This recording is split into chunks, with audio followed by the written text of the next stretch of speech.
da Arábia Saudita, mas é uma grande contratação. Reputo como uma ótima contratação do Botafogo, jogador que esteve na última Copa do Mundo. Dos 4 últimos laterais esquerdos das últimas 2 Copas, 3 estão no Rio de Janeiro. Marcelo, Alexandre e Alex Telles. Só o Felipe Luiz, que não está mais, que virou técnico, né? Sabe qual é a minha curiosidade?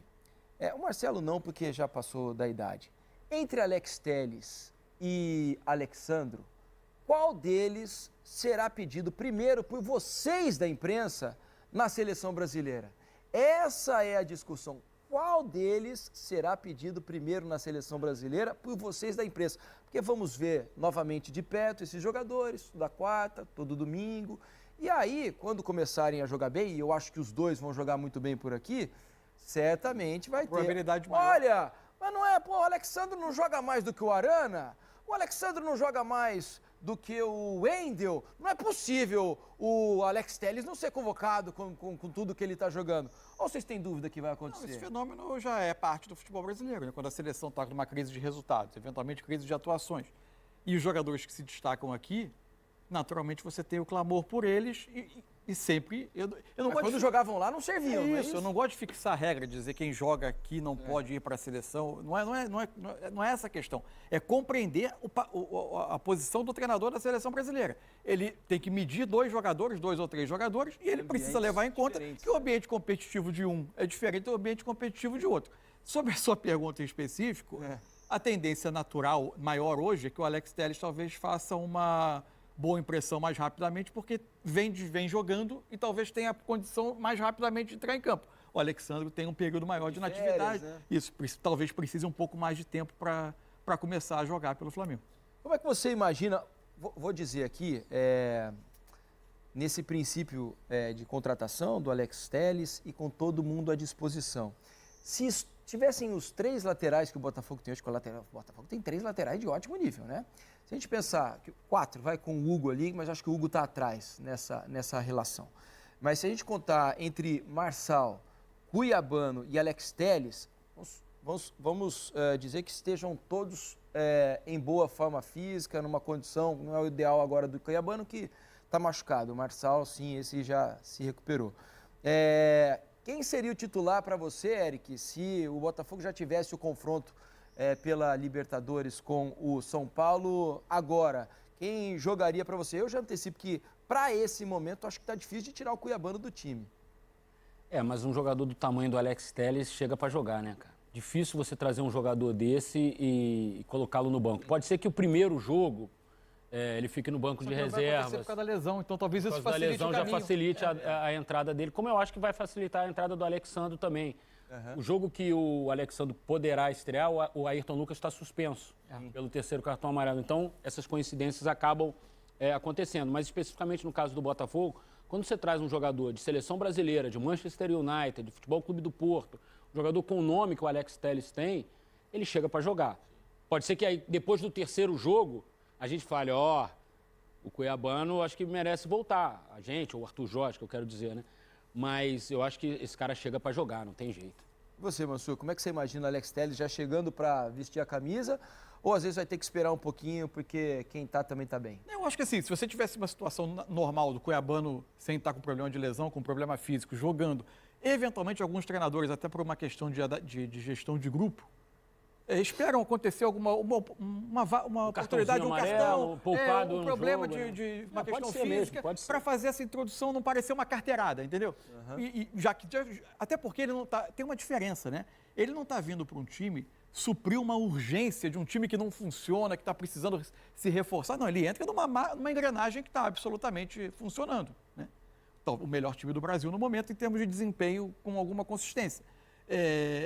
Em tese, não haveria pressa. O que a gente vai precisar saber é, o próximo jogo do Botafogo já tem o Cuiabano? Se não tiver, eventualmente, possivelmente ele entre e aí se cria já uma situação em que ele assuma a posição. Agora, eu acho que ele é um jogador de um nível hoje, até pela carreira dele, por tudo que construiu, um degrau acima do Cuiabano, que vem fazendo um ótimo campeonato. E o Botafogo é líder do campeonato com o Cuiabano jogando muito bem. Muita ajuda do Cuiabano.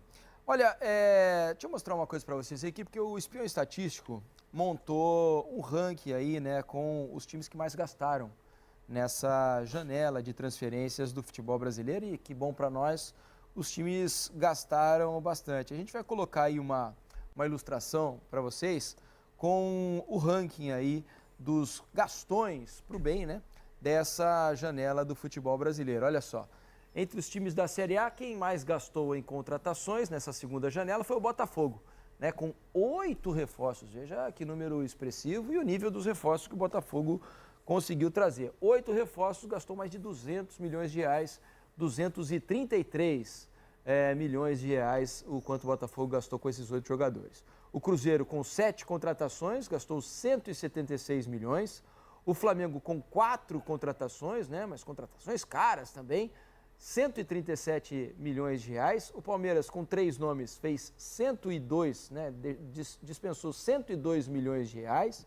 O Bahia, 2 jogadores e 68 milhões. O Grêmio, com 6 jogadores, gastou 53 milhões. O Galo também gastou 53 milhões, mas com 5 jogadores.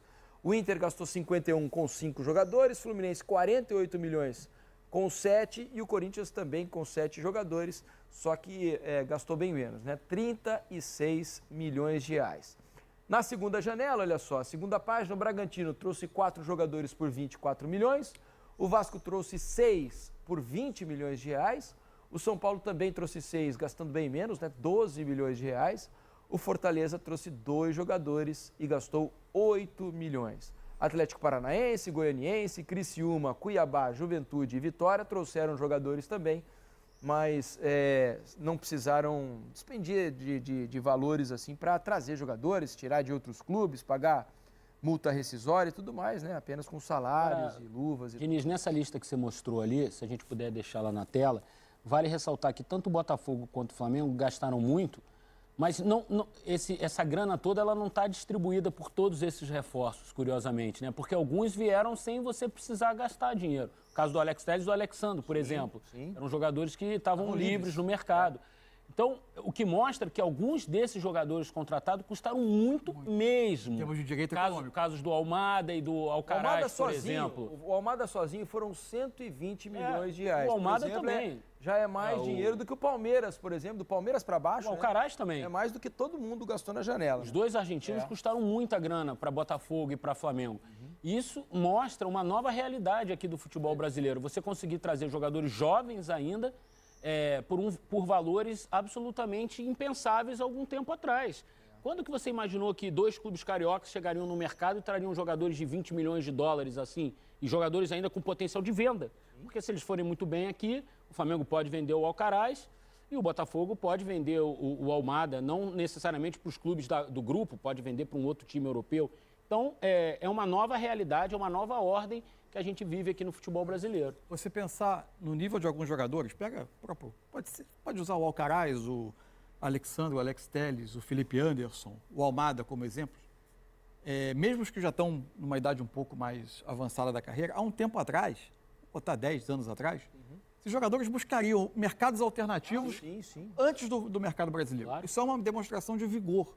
Você sabe que do mercado brasileiro. Né, o Felipe Anderson recusou uma tentativa da Juventus. Isso. E optou por vir para o Palmeiras. Então, estamos falando, não é de mercado periférico, não. É um mau clube da Itália. A gente parou de ouvir, por exemplo, o Brasil perdendo jogadores para o Shakhtar Donetsk, por exemplo, que era um time que vinha aqui no Brasil e passava o rodo. Esse é um dos mercados alternativos, o mercado ucraniano. O Fluminense recusou vender o Arias para o Galatasaray agora. Galatasaray agora. E sempre lembrando que esses números, os números são maiores do que esses. Porque mesmo os jogadores que vêm, especialmente os jogadores que vêm em tese livre, eles são donos em tese da transferência, do contrato deles, né? Claro. E você dilui ao longo do salário o valor de lucro que grana investida em direitos econômicos. Isso. Então, o gasto é ainda maior sem contar salários que não são baixos. Desculpa, senhor, achei que você tinha terminado. Não, é só um... Qual é a problemática? A problemática. Assim, não é até difícil a gente, por vezes, colocar algumas questões que parecem um problema se a gente apresentar uma solução. Mas eu acho que é uma situação difícil para a gente pensar, que o Brasil, em tese, poderia pensar sobre essa questão de janela. O Brasil optou por ter um calendário de futebol que segue o ano, calendário, né? Ao contrário do que na Europa. Desde sempre, né? Não é que optou, né? Desde sempre é o nosso calendário. Opta por continuar assim, né? E, na verdade, haveria alguns efeitos importantes colaterais de mudar para o calendário europeu, né? Desde questão climática, questão cultural, de se jogar no início do ano, meio carnaval, uma série de questões. Questões climáticas especialmente, e o calendário da Conmebol. Isso. Porque você sairia de férias e voltaria no mata-mata da Libertadores, que seria um outro grande problema. Então, isso aqui não é uma defesa da inversão do calendário.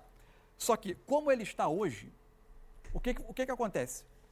É importante dar aos clubes brasileiros uma janela de registro que, pelo menos, exceda em 1, 2 dias, como está acontecendo agora, a janela das principais ligas europeias. Porque, como a gente é um país exportador... Vai ter tempo de repor, né? A gente precisa, preciso dar o mínimo de tempo de reposição. Só que qual é o efeito colateral disso? Primeiro, a possibilidade... os clubes estão se passando por processos importantes de transformação com quase 70% do Campeonato Brasileiro jogado. Você tem, a possibilidade de perda de jogador importante na 24ª para a 25ª rodada. Isso te dá muito pouca margem de manobra. Segundo, você tem chegadas em regime de urgência, por vezes, para corrigir problemas de jogadores que vão jogar 3 meses de Campeonato Brasileiro. É que, por vezes, a gente olha para o alto da pirâmide... 3 meses de Campeonato Brasileiro e, às vezes, 4 partidas de Libertadores, só, ou 2 só. Mas aí é que tá. Isso é quando a gente está olhando para... Quando a gente olha para o alto da pirâmide, a gente ainda vai lidar com uma realidade de clubes com poder econômico que vão pegar esses 3 meses, mas esses jogadores vão permanecer como parte do planejamento. Agora, se você olhar para a metade de baixo, você tem, no desespero, times sendo remontados para tentar permanecer a todo custo. Isso é E um outro detalhe, né, Mansur? Esses times de baixo, por exemplo, eles não sabem que orçamento terão para a próxima temporada. Então eles estão fazendo contratos de 3 meses de fato. O Atlético Goianiense, por exemplo, que trouxe 8 jogadores, só um deles tem contrato até o fim de 2025. 2 têm uma opção de renovação. E tem 2 que vão até o meio de 2025, que você não pega, na realidade, nenhuma competição importante no Brasil. O Criciúma também, que trouxe vários jogadores, também trouxe muitos jogadores que vão ficar só de julho a dezembro, praticamente.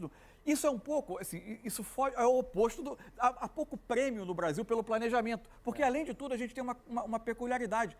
A nossa janela, ela não dura apenas as janelas convencionais que se praticam no ano todo. A gente criou uma janela pós-estaduais para poder inscrever jogador que fique desempregado de clube menor após o fim dos estaduais por causa dessa nossa peculiaridade. E a gente agora tem a possibilidade de inscrição no Campeonato Brasileiro que tem mais 3 semanas. Então a gente tem mais... Para aqueles jogadores que estão desempregados, né? Isso, eles não podem vir de outros o contrato antes do fim, que ficaram sem contrato. E a notícia que a gente publicou no nosso site agora é do Memphis Depay. Isso, do Corinthians. Daqui a pouco traremos detalhes. No final das contas, a gente tem algo próximo de 22 semanas de registro no Brasil. É muita coisa. Então os times estão em permanente transformação. Às vezes há pouco prêmio para o planejamento bem feito de início de ano e há muita correção de rota na urgência. É verdade. O lado bom, você gostou de ver o problema. Eu gosto de ver o lado bom. Eu achei que vinha coisa pior. Achei bom. O comentário do Mansur é muito pertinente. Muito pertinente. O lado bom dessa história é que, não muitos anos atrás, a janela do meio do ano vinha e devastava o futebol brasileiro. Sim. Era devastadora. Verdade. A gente perdia jogadores de altíssimo quilate e os clubes eram desmontados, né? A gente tinha um time, por exemplo, ótimo ali no primeiro semestre que se tornava um time ruim no segundo. Isso acontecia muito quando a Libertadores terminava no primeiro semestre. O time que eventualmente ia para o Mundial era diferente. Era devastado. Hoje nós aqui, temos Felipe, um poder financeiro que permite que os clubes consigam segurar por mais tempo. É claro que as estrelas, os jovens, aqueles tem uma mudança no mercado europeu em relação... O olhar do mercado europeu em relação ao nosso mercado. Eles não estão buscando mais jogador de 24, de 25 anos. Mas porque também ficaram caros, A elite europeia hoje busca 18, 17, 18. Que muitas vezes esses meninos, é raro, assim, tem o Estevão, que é um fenômeno, o Hendrick e tal, mas assim, a maioria desses meninos, esses meninos ainda não estão no topo da cadeia do futebol brasileiro. Então, não desfalcam tantos times assim, né? Por outro lado, gera uma outra questão, por vezes, que é um excesso de estabilidade. Quando você tem, por exemplo, um grupo pequeno de clubes muito descolado economicamente dos demais, hoje você tem ali Flamengo, Palmeiras, Botafogo, mais destacadamente Atlético, né? Porque a campanha é ruim, mas o investimento é alto. Pagando os maiores salários do Brasil. Quando esses clubes entendem... Cruzeiro entrou nessa roda agora.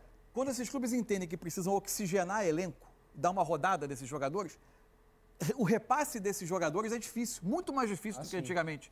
Porque, de preferência, eles não vão reforçar rival direto.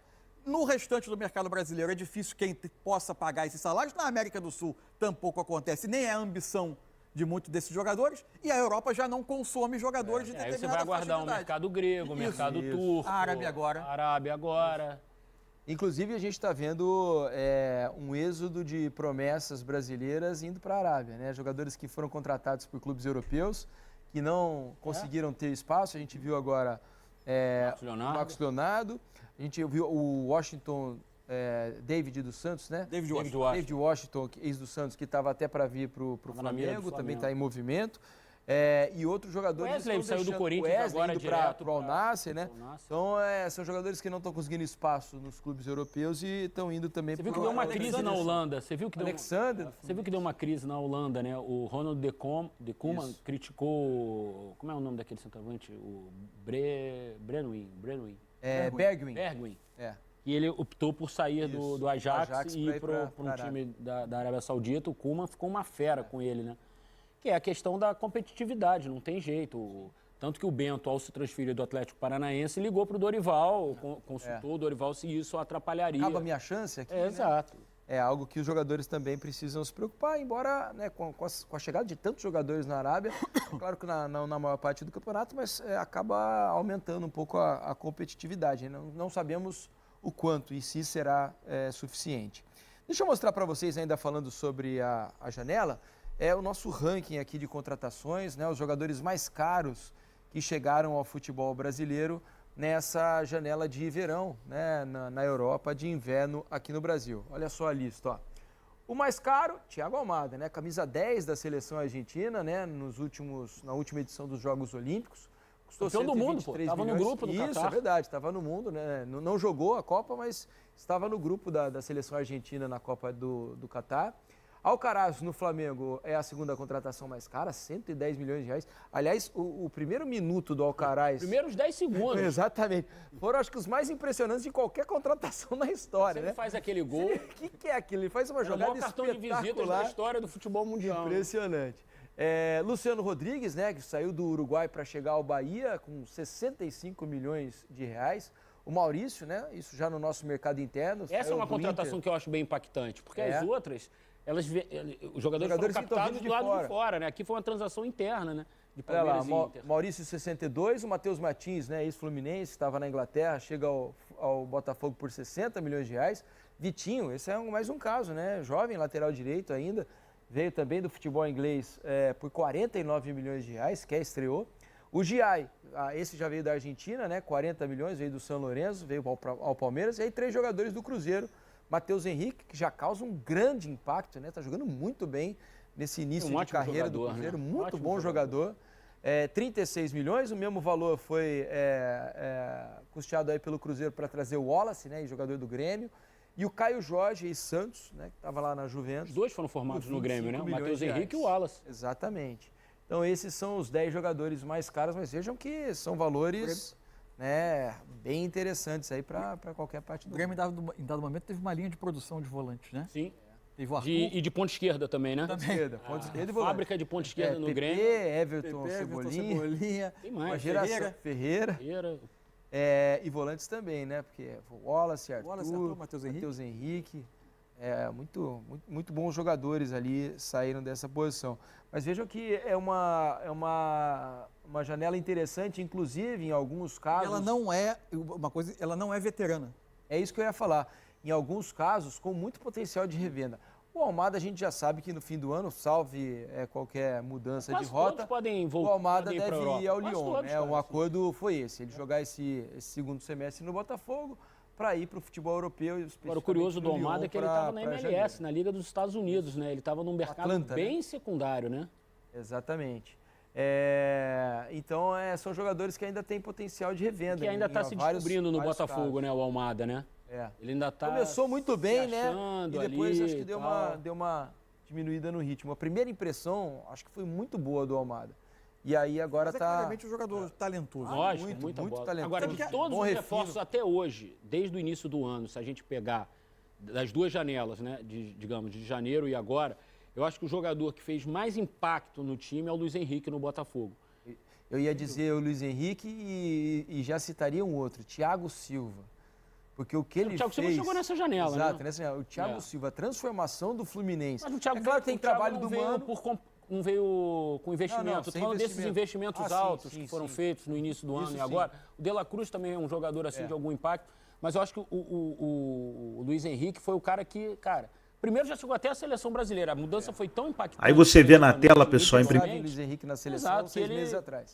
Hoje é um potencial titular da seleção, inclusive para o jogo de sexta-feira. A gente não sabe o que o Dorival vai fazer. Mas, para mim, é o cara que mais impactou no futebol brasileiro foi o Luiz Henrique, nas 2 janelas. Entre todas as contratações aí, Mansur, não só as que custaram dinheiro, qual foi a que teve mais impacto até agora, né? Daqueles que não conseguiram jogar um pouco, pelo menos, né? A gente não sabe que alguns desses jogadores que a gente viu na lista sequer estrearam, né? As contratações dessa janela? Não precisa necessariamente dessa janela, mas nessa temporada, né? O jogador que mais causou impacto aí pra você foi esse aqui foi um acerto enorme de tal clube. Sim, Igor Jesus, por exemplo. Igor Jesus. Também. Não era aquele jogador que todo mundo olhava, que o mercado disputava, de repente Falava, ele apareceu. Ele desde cedo na temporada ele apareceu, vai ser um alvo do Botafogo, vai vir para o meio do ano. Imaginava-se ali que ele pudesse acrescentar, mas a inversão, por exemplo, de status entre ele e Tiquinho, hoje é absolutamente indiscutível no Botafogo. E caiu bem naquela questão que vocês estavam falando aqui sobre o Alexandre, por exemplo, né? Tiquinho se machuca, o Igor Jesus começa a jogar, e aí vai ganhando espaço, Demorou até fazer o primeiro gol, né? Demorou um pouquinho, assim, aí desandou a jogar bem, fazer gol, isso é importante e tomou o seu espaço. Mas para mim o impacto também criado pelo Thiago Silva. Thiago, certamente. É um absurdo.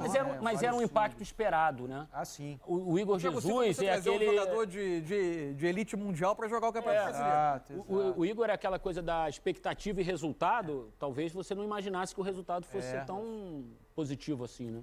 Por aí. Ainda temos aí a janela brasileira aberta, né? Não para contratação, repito, de jogadores que estão em contrato em outros clubes, mas para aqueles jogadores que estão desempregados, no momento, é possível contratar. O Fluminense, hoje, apresentou um novo reforço, né?